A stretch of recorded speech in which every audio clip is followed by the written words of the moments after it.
Good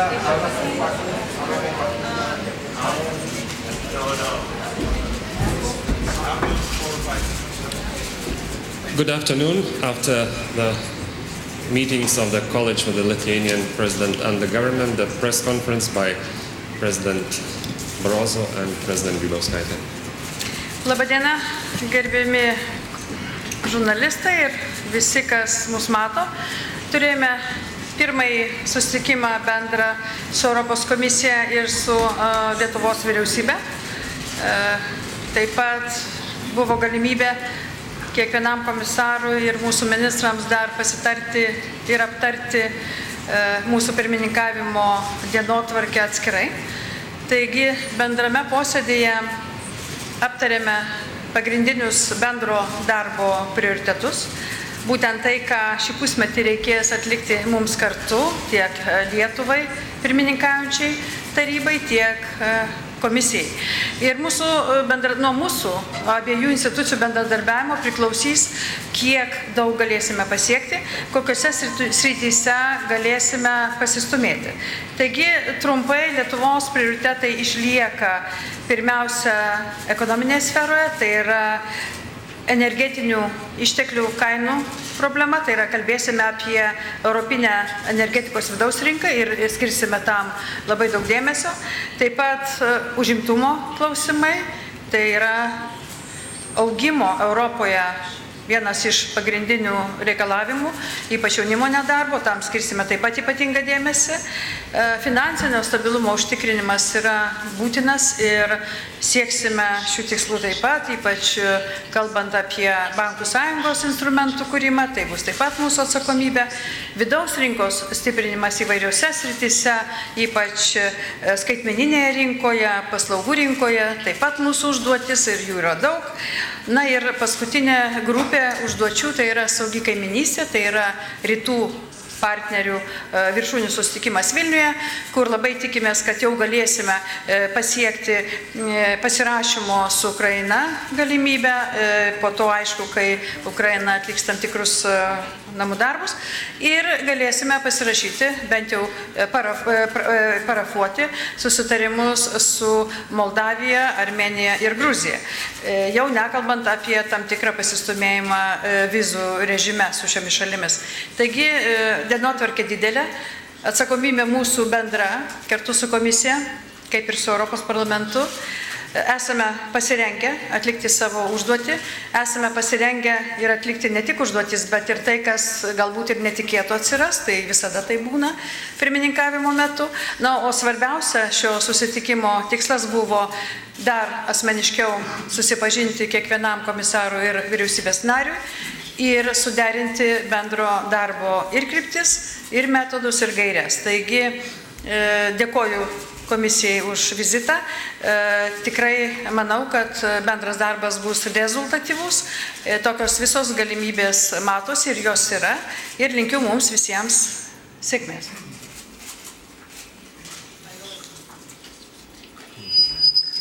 Thank you.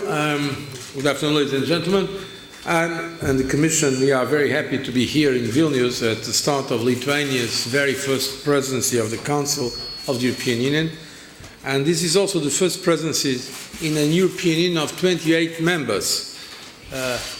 It's also the first presidency of any Baltic country. So many first opportunities that I'm sure we are not going to be missed. President Grybauskaitė and I have just had a very useful meeting where we discussed how we will work together over the next 6 months. And the Commission is fully in line with the presidency motto of a credible, growing and open European Union. Priority, of course, is the economy.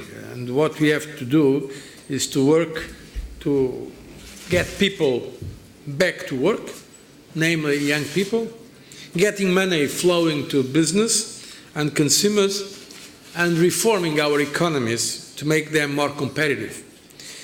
To rise to these challenges, we need to work with a focus on a number of key policies. In fact, our overall line is growth and jobs, but we have many files that I hope will be pursued with determination in a very pragmatic, results-oriented manner by the Lithuanian presidency. We must put the banking union on firm foundations. This is crucial for confidence to return and to address any remaining weaknesses in the sector. We are going to put our proposal for a single resolution mechanism on the table next week. It must be adopted before the end of this mandate. Member States need also to credibly implement the Commission's country-specific recommendations, which have been endorsed at the highest level by the European Union heads of state and government. The country-specific recommendations point out priority reforms that are needed to restore growth and jobs. Following the agreement on the next 7-year budget of the European Union, Lithuania will be responsible now for securing an agreement on the specific legal acts to make sure we can kickstart growth-boosting projects from the 1st of January next year. The Compact for Growth and Jobs that was agreed last June provides also an important to-do list to sustain recovery. It contains many measures. I welcome the fact that the Lithuanian presidency has shown commitment to push for agreement on the single market matters. We have also discussed other priorities that were already mentioned during our meeting and now by the President. I really believe it's important to give fresh impetus to the Eastern Partnership. The next Eastern Partnership Summit in Vilnius in November will, I'm sure, be a success. Looking forward to having fruitful discussions on a number of association agreements with our eastern neighbours, provided they do their part of the job, the reforms. We believe they should be offered closer economic integration and political association with the European Union. I'm also happy that Lithuania is prioritizing energy policy.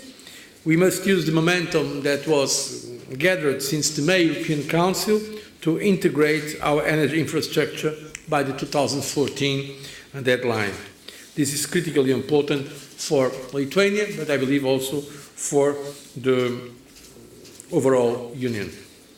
And of course, we have this commitment that was taken now also at highest level for helping to combat youth unemployment.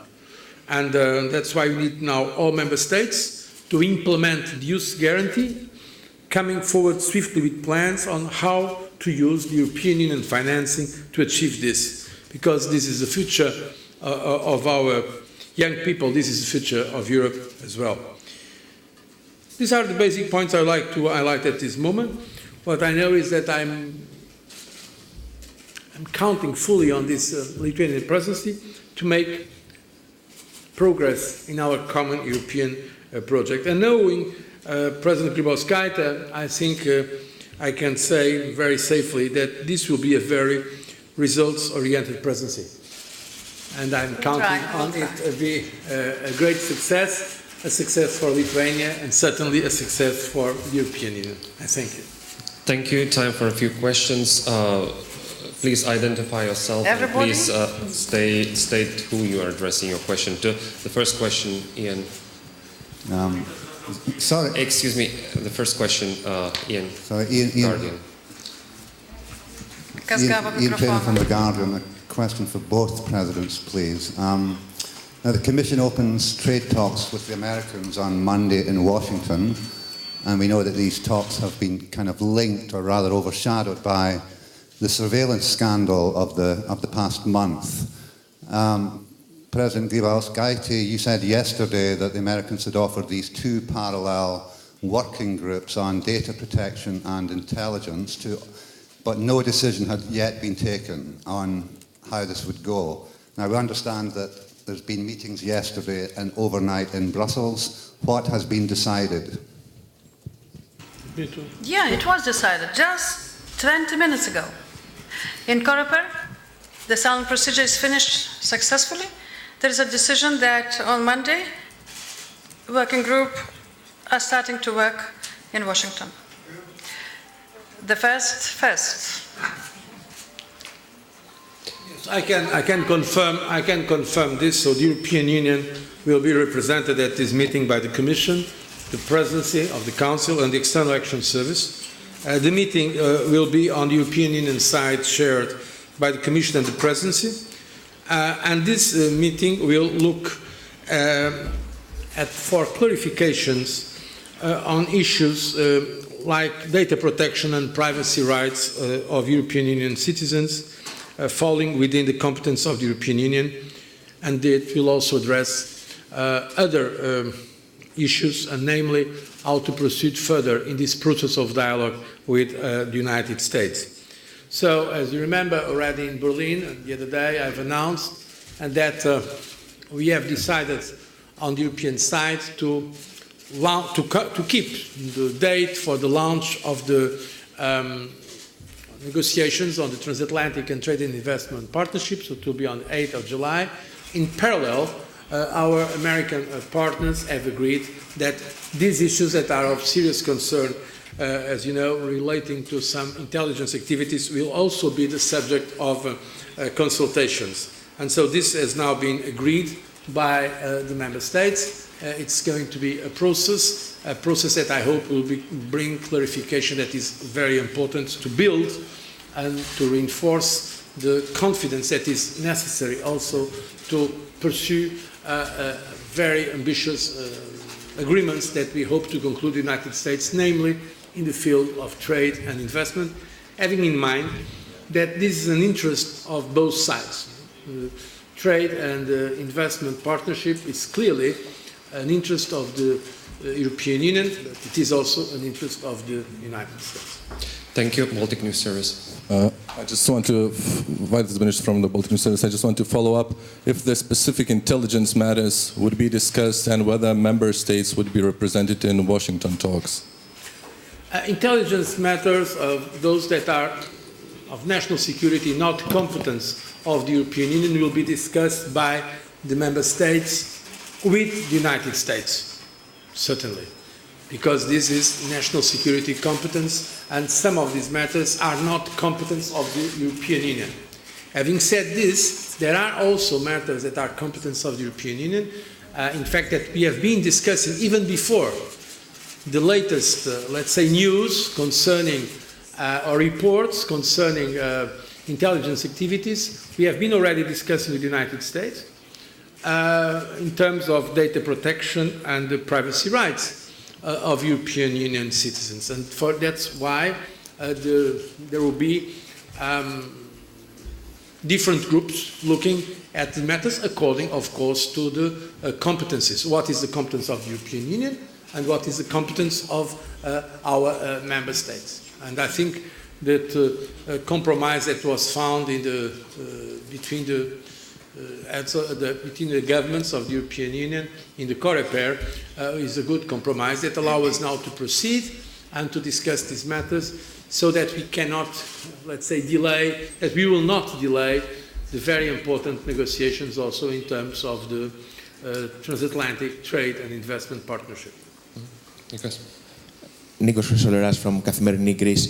Mr. President, you said that the first thing that will, the first action will be the tabling of the proposal for the single resolution mechanism next week, one of the first things. However, there is not consensus among member states about the philosophy of this of the SRM, whether it should be really a single mechanism or a network of resolution authorities. So I was wondering if you could give us more details about the philosophy of the proposal and also the timeline. When do you expect? When does the Commission hope that the new single resolution regime will be fully operational? And I would also like to know the position of Lithuania presidency on this. Look, let's be clear. The Commission is coming with its proposal. Only afterwards the member states will discuss the proposal. So far, the proposal has not yet been put on the table. So it's premature now to say if member states agree or not, because the proposal is not yet there. It's as simple as that. Now, of course, we know there are different sensitivities regarding these issues. I know well those sensitivities. The Commission is going to come with a proposal, and that I think should be accepted by all member states.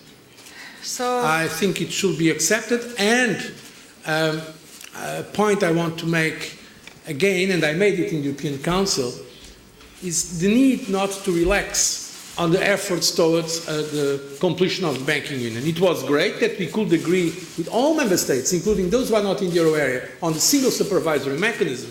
Now we need the resolution mechanism that corresponds to that single supervisory mechanism.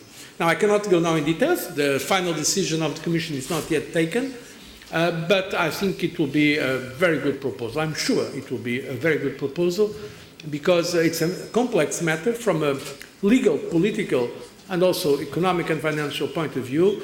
We have invested a lot of work on it. In terms of the timing, the heads of state and government already accepted that it should be completed, the process of legislation, before the end of the mandate of this Parliament. That is why we are doing it now. And in fact, we have done it now because we were waiting for the approval by the Council. It's not yet finalized by the Parliament, but the approval by the Council on the resolution and recovery, Bank Resolution and Recovery Directive that was just approved one of the final days of the Irish presidency of the Council. That's why we are coming now with this proposal. That's what I can tell you at this moment. And for the concrete proposal, you have to wait for next Wednesday. okay, so after Wednesday's decision in Commission, we will examine it and negotiate with member states. At least Lithuania is prepared to finalize agreement between the member states and the Council and to present it to the Parliament, to leave Parliament some time, short time, to make a final approval. Reuters. Thanks very much. Luke Baker from Reuters. Madam President, first of all, your foreign minister said the other day that he could not imagine Europe whole and free without Ukraine as a member. Would you agree with that? And if you do, given the reluctance on the part of many member states for sort of to push very aggressively for an association agreement with Ukraine, why simply is it so important to you? And for President Barroso, you've talked a couple of months ago about about austerity, there being political limits to austerity. I wonder whether what we're seeing in recent days in Greece and in Portugal is a reflection of that, and if you could talk about how concerned you are at this stage about a resumption really of the sovereign debt crisis going back to the sort of peak of 2011-2012. Okay, on Eastern Partnership in general, Eastern partners are important for Europe because they are our neighbors, and we would like to see democracy developed here, security, and human rights protection. So we would like to have around Europe democratic, secure, and prosperous regions. So why Eastern partners are important, including Ukraine. Now, nobody is pushing, as you said, something artificial. We would like to see Ukraine going towards more integration towards European Union, but there are at least 3 groups of urgent homework which Ukraine needs to do. First, it's solution on selective justice in Tymoshenko case. Second, judiciary reform, especially concerning Prosecutor General office. Third, electoral reform, especially adopting the single electoral code, especially in the case to solve the Kiev municipality problem. 3 groups of problems which are very clear, easy to understand, and we would like to see some results exactly in these 3 groups of problems. Without that, it will be very difficult to decide otherwise. Yes, I said some time ago that there are some limits, political and social limits, to a policy that is only seen as fiscal consolidation. And I reiterate that opinion. I think it's a truism. I think it's self-evident. By my remarks, I meant that we must make clear that our policy is not just about fiscal consolidation, it's also about structural reforms for competitiveness and some investment for growth. At least since 2009, the European Commission has been highlighting the need of having a comprehensive policy mix, not just fiscal consolidation, but also some concrete measures for sustainable growth. Referring to the cases that you are mentioning, I think Portugal and Greece, it is for me clear that the reaction of the markets was due to the fact that there could be a weakening of the determination of those countries in terms of fiscal consolidation and structural reforms.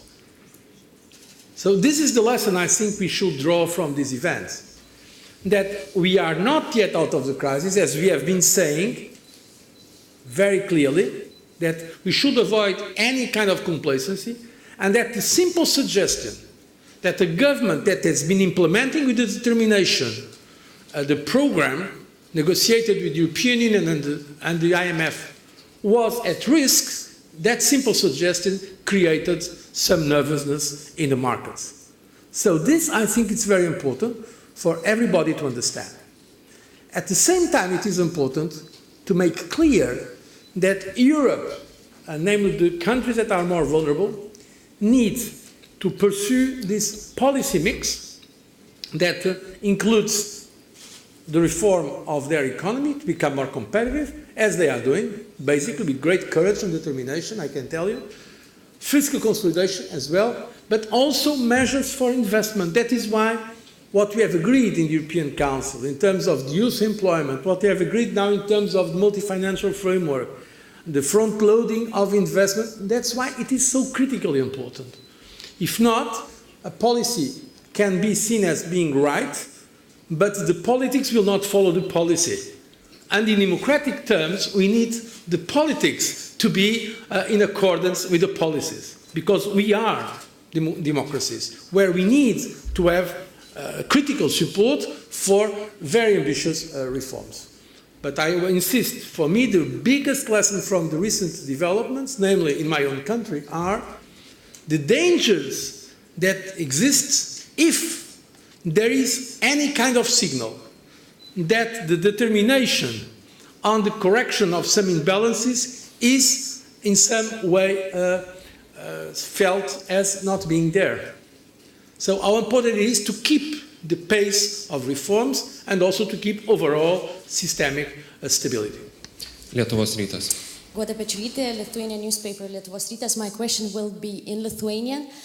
Prezidente, jūs savo kalbos pradžioje pasakėte, jog esate pasiruošę dirbti ne tik ties suplanuotais tikslais, bet ir ties netikėtumais. Ir Lietuvos pirmininkavimas panašu ir prasideda vienu tų netikėtumų.